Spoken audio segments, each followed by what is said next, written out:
You know, when you picture the Ottoman Empire, it's easy to imagine a world of strict rules, deep religious discipline, and this grand imperial order. But the official history, well, it doesn't always tell the whole story, especially when it comes to what was being served behind the closed doors of the palace, or what was passed around a soldier's campfire. And that's the story we're getting into today.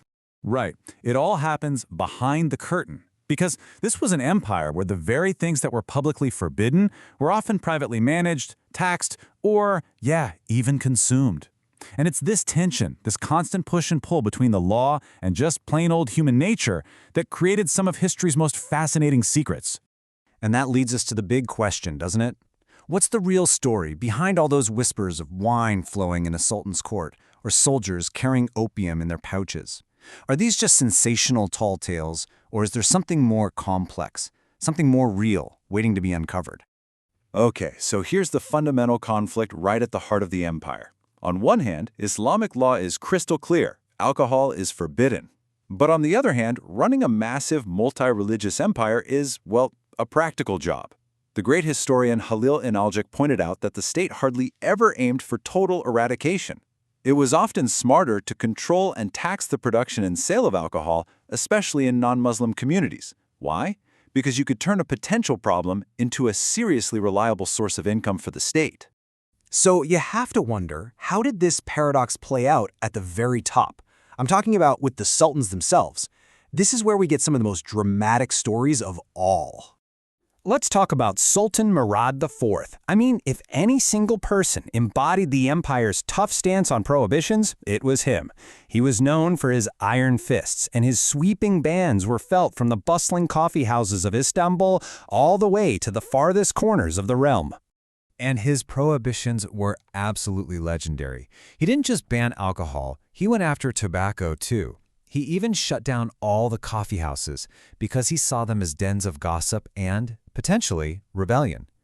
Publicly, the message was clear: absolute, uncompromising austerity. But here's the twist. This is where the story gets really interesting. While Murad IV was enforcing these laws with brutal efficiency out on the streets, some historical accounts claim he was one of the heaviest drinkers in the entire dynasty. It's a shocking accusation, right? That the great prohibitor was secretly breaking his own most famous laws? Now, we have to be careful here. As the historian Soraya Farahi reminds us, digging into the private lives of sultans is like navigating a minefield of rumors, propaganda, and wild exaggerations. So the trick is to try and separate what's plausible from the legends that were made up to either glorify a ruler or tear him down. The story of Murad IV, well, it remains one of history's great unsolved paradoxes. All right, let's step away from the secrets of the palace and march onto the battlefield, because this is where the stories get even wilder, when we start looking at the elite forces of the Ottoman army. You might have heard of the Deliler, which translates to the Mad Ones. And the name fits. They were the empire's shock troops, famous for their wild outfits and their seemingly total lack of fear as they charged into battle. The stories that were told about them were designed to terrify their enemies. These were warriors who supposedly felt no pain, who would ride straight into certain death just to create chaos and shatter the enemy's front lines. And right at the core of their legend is this really provocative claim that their superhuman bravery wasn't just about training or faith. No, the myth says it was chemically induced, that they used substances to unleash their fury in battle. But how much of that is real, and how much is just a good story? Well, this gets us to what modern historians think was really going on. Those tales of the drug-fueled Deliler were most likely a brilliant piece of psychological warfare. The fear and awe that those stories created, that was a weapon just as powerful as any sword or cannon. The actual historical truth was probably something much more practical. We do have records that show opium was part of the army's medical supplies, but not to create some kind of super soldier.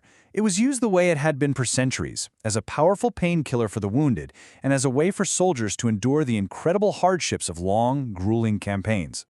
So, if the myths are largely myths, what were people actually drinking? Well, beyond the forbidden wine, the empire had this really rich and complex beverage culture all its own. The most famous, of course, is raku. Its story starts with Iraq, a pretty straightforward distilled spirit you could find all over the Middle East. But over time, especially around the 17th century, it became wildly popular. Distillers started adding aniseed to it, and this new flavored drink evolved into the Rocco we know today, sometimes called lion's milk. But the story goes back even further than that. Before they were emperors, the Turks were nomads from Central Asia, and they brought an ancient legacy with them: kumis. It's a fermented drink made from mare's milk with a pretty low alcohol content, and it connects the Ottomans all the way back to their pre-Islamic past on the steppes. It's a powerful reminder that their relationship with fermentation is incredibly old. So, when we pull all these threads together, the laws, the legends, the realities, what kind of picture of the Ottoman Empire do we really end up with? I think what we see is a society that was in a constant state of negotiation. The official prohibitions were absolutely real, and sometimes they were brutally enforced. But so was the practical, on-the-ground flexibility you needed to run a huge, diverse empire. The gaps in what we know for sure? Well, those were filled with incredible legends. And running through it all is that timeless tension between the laws people are told to live by and the simple, messy reality of being human. And this leaves us with one last pretty important question to chew on. When we look back at figures like the drunken sultan or the fearless soldier, are we actually seeing the past as it was, or are we seeing a narrative that's been shaped over centuries by politics, by propaganda, and by our own simple human love for a really good story? That blurry line between the two, that's where the real history is hiding.